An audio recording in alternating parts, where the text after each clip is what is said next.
नमस्कार, मैं हूं अनुराग चड्ढा। इनसाइड विद अनुराग में आपका स्वागत है। दोस्तों, कल दिल्ली में कॉन्स्टिट्यूशनल क्लब का चुनाव संपन्न हो गया। इस चुनाव में राजीव प्रताप रूडी क्या जीते और संजीव बालियान चुनाव क्या हारे। लोगों ने बीजेपी के चाणक्य यानी कि अमित शाह को ही टारगेट करना शुरू कर दिया। लोग कह रहे हैं कि अमित शाह संजीव बालियान के साथ थे। उन्होंने सभी सांसदों से कहा कि आप उनको वोट करिए और खुद भी उन्होंने संजीव बालियान को वोट दिया। उसके बावजूद वो रूडी से चुनाव हार गए। अब आप सोचिए कि एक छोटे से चुनाव में अमित शाह का नाम लाना कितना सही है। लेकिन सोशल मीडिया पर जो चल रहा है वो आपको मैं सुनाता हूं।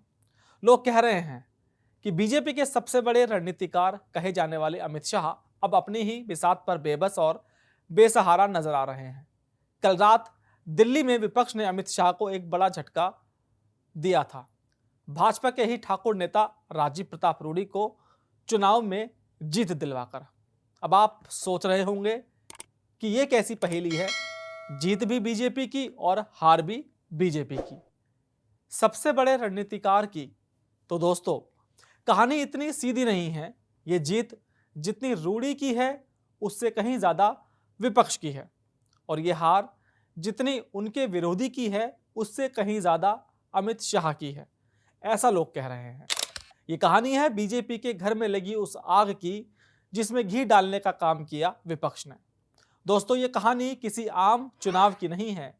दिल्ली का कॉन्स्टिट्यूशनल क्लब, जहां देश के सांसद मिलते हैं, जहां सत्ता के गलियारों की रणनीतियां बनती हैं और बिगड़ती भी हैं। इस किले पर पिछले 25 सालों से एक छत्र राज था बीजेपी के कद्दावर ठाकुर नेता राजीव प्रताप रूडी का। सब कुछ शांत था, लेकिन एक दिन मैदान में एक नया खिलाड़ी उतरा, संजीव बालियान। बीजेपी के ही ताकतवर जाट नेता और पूर्व केंद्रीय मंत्री। जैसे ही संजीव बालियान का नाम सामने आया, दिल्ली की सियासी हवा में कानाफूसी शुरू हो गई। कयास लगने लगे कि बालियान खुद नहीं आए, उन्हें लाया गया है। इशारा साफ था देश के गृह मंत्री अमित शाह और बीजेपी के केंद्रीय नेतृत्व की तरफ। मकसद रूडी के 25 साल पुराने दबदबे को खत्म करना और यह संदेश देना कि पार्टी में टिकट से लेकर क्लब तक सब कुछ दिल्ली दरबार की मर्जी से तय होगा। इन कयासों को हवा दी बीजेपी के ही एक और नेता, सांसद निशिकांत दुबे ने। उन्होंने खुलकर सोशल मीडिया से लेकर व्यक्तिगत मुलाकातों तक संजीव बालियान के पक्ष में माहौल बनाना शुरू कर दिया। ये एक सीधा संकेत था कि लड़ाई व्यक्तिगत नहीं बल्कि गुटों की है। और फिर जिस दिन वोटिंग थी उस दिन इस आग में घी डालने का सबसे बड़ा काम हुआ। खुद गृह मंत्री अमित शाह और बीजेपी अध्यक्ष जेपी नड्डा वोट डालने पहुंचे। उनकी मौजूदगी एक खामोश ऐलान था। उन्होंने बता दिया कि उनका वजन और समर्थन किस पलड़े में है। अब ये लड़ाई आधिकारिक तौर पर रूडी बनाम शाह खेमा बन चुकी थी। जैसे ही दिल्ली ने अपना दाव चला, लखनऊ और पटना में सियासी पारा और चढ़ गया। ये लड़ाई अब एक ठाकुर नेता की नहीं, ये ठाकुर लॉबी के सम्मान की बन गई। उत्तर प्रदेश से लेकर बिहार तक ये संदेश गया कि दिल्ली का नेतृत्व उनके एक बड़े नेता को किनारे लगाने की कोशिश कर रहा है। इसमें बिहारी अस्मिता का भी तड़का लगा। अंदर खाने ये चर्चा भी तेज हो गई कि इस लामबंदी को खुद उत्तर प्रदेश के मुख्यमंत्री योगी आदित्यनाथ के खेमे का भी मौन समर्थन है। इस पूरी लड़ाई को दूर से देख रहा विपक्ष मुस्कुरा रहा था। कांग्रेस, समाजवादी पार्टी और अन्य दलों को एक सुनहरा मौका दिखा। उनके पास खोने को कुछ नहीं था और पाने को पूरा आसमान। उन्होंने वो किया जिसकी उम्मीद नहीं थी। उन्होंने विभीषण बनने का फैसला किया। उन्होंने बीजेपी के ही घर की लड़ाई में बीजेपी के ही एक मोहरे को अपना समर्थन दे दिया। और फिर क्या था, सोनिया गांधी, राहुल गांधी, मल्लिकार्जुन खड़गे, विपक्ष के तमाम दिग्गज नेता वोट डालने पहुंचे। उनका संदेश साफ था कि हमारा वोट रूडी के लिए नहीं, अमित शाह के खिलाफ है। रूडी को जिताइए और बीजेपी के सबसे बड़े रणनीतिकार को उसी के घर में शिकस्त दे दीजिए। चुनाव की रात यानी कल माहौल गर्म था। कुल 707 वोटों में से लगभग 669 वोट पड़े। देर रात 2 बजे तक गिनती चली। एक एक वोट पर धड़कनें ऊपर नीचे होती रही। लेकिन जब नतीजा आया तो राजीव प्रताप रूडी 102 वोटों के एक बड़े अंतर से जीत चुके थे। बीजेपी के चाणक्य की रणनीति विपक्ष के विभीषण के दाव के आगे फेल हो चुकी थी। ये सिर्फ एक नतीजा नहीं था।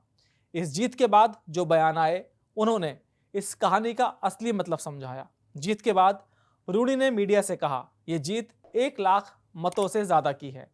उन्होंने तंज कसते हुए कहा कि मेरे पैनल में कांग्रेस, सपा समेत विपक्ष के लोग भी थे और हम सब जीते। ये कोई धन्यवाद भाषण नहीं था, ये दिल्ली दरबार को एक खुली चुनौती थी। यह ऐलान था कि जब तुमने मेरा साथ छोड़ा तो तुम्हारे दुश्मनों ने मुझे थाम लिया।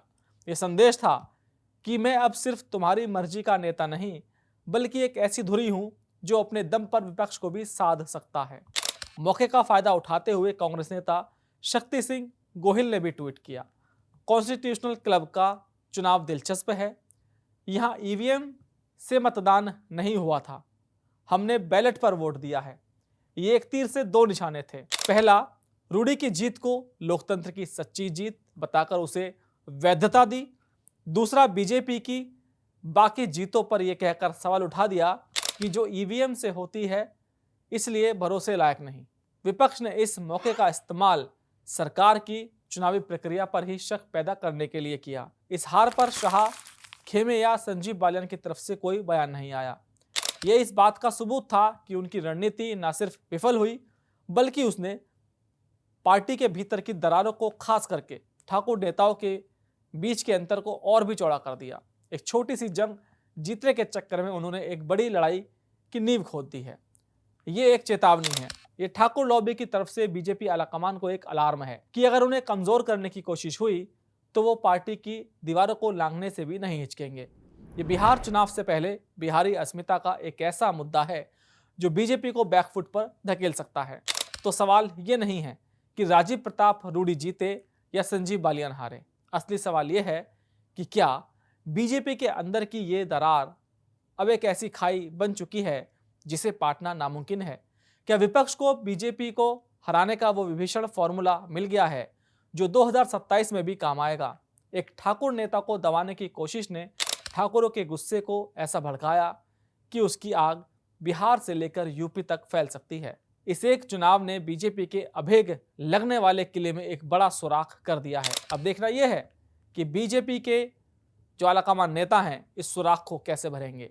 क्या भाजपा ठाकुर नेताओं को अध्यक्ष या मंत्रिमंडल देकर शांत कर पाएगी, या यह है कोई मास्टर स्ट्रोक है जिसका असली खेल बाद में पता चलेगा, या विपक्ष पीडीए के साथ साथ ठाकुरों को भी अपनी सेना में साधने में कामयाब होगी। यह तो वक्त ही बताएगा।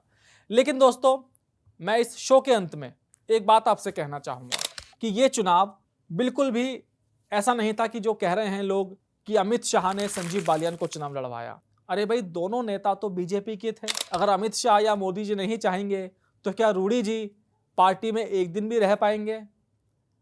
अब ठीक है, लड़ाई हर पार्टी में होती है, बीजेपी में भी हो रही है। और ये आपको कैसे पता कि जो अमित शाह हैं वो संजीव बालियान के पक्ष में थे? हो सकता है भाई उन्होंने रूडी साहब को ही वोट दिया।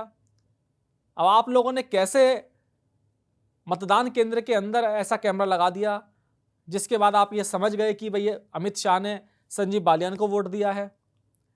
दोस्तों, यकीन मानिए, मैं अब बिल्कुल अपनी बात कर रहा हूं।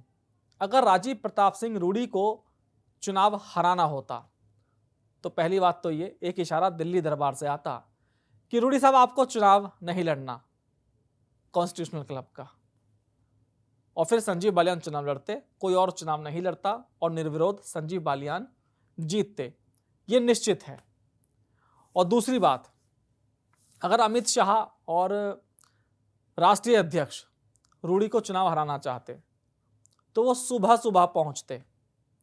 सुबह पहुंचने के बाद ये मैसेज जाता और संजीव बालियान के कंधे पर हाथ रखते, जिसके बाद सभी भाजपा के सांसद समझ जाते, पूर्व और वर्तमान, कि भाई हमें वोट कहां करनी है। अब आप देखिए, शाह साहब 4:30 बजे वोट डालने आ रहे हैं। 4:30 बजे के बाद मुश्किल से 150 वोट पड़ी होंगी, तो उन वोटों को शाह जी क्या मैसेज देंगे? ये भी सोचने वाली बात है। एक और महत्वपूर्ण बात मैं आपको बता दूं कि जो मुझे पार्लियामेंट के दोस्तों ने बताई है कि पार्लियामेंट के अंदर जब सोनिया गांधी ने साफ बोल दिया कि मैं तो रूडी को वोट देकर आई हूं, तो अमित शाह और राष्ट्रीय अध्यक्ष ने सोचा चलो भाई हम भी क्लब का मजा लेने चलते हैं, कभी कॉन्स्टिट्यूशनल क्लब गए नहीं, तो देखते हैं वहां का माहौल क्या है और उनकी एंट्री ऐसी हुई कि जिसके बाद एक छोटा सा चुनाव राष्ट्रीय सुर्खियां बन गया।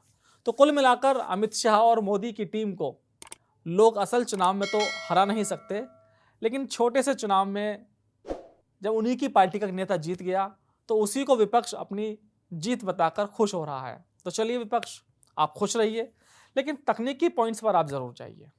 तो दोस्तों, ये विश्लेषण आपको कैसा लगा कमेंट बॉक्स में जरूर लिखकर बताइए। साथ ही साथ मेरे चैनल को सब्सक्राइब करना ना भूलिएगा। फिर आपसे मुलाकात होगी किसी दूसरी खबर के साथ। तब तक के लिए दीजिए मुझे इजाजत। नमस्कार।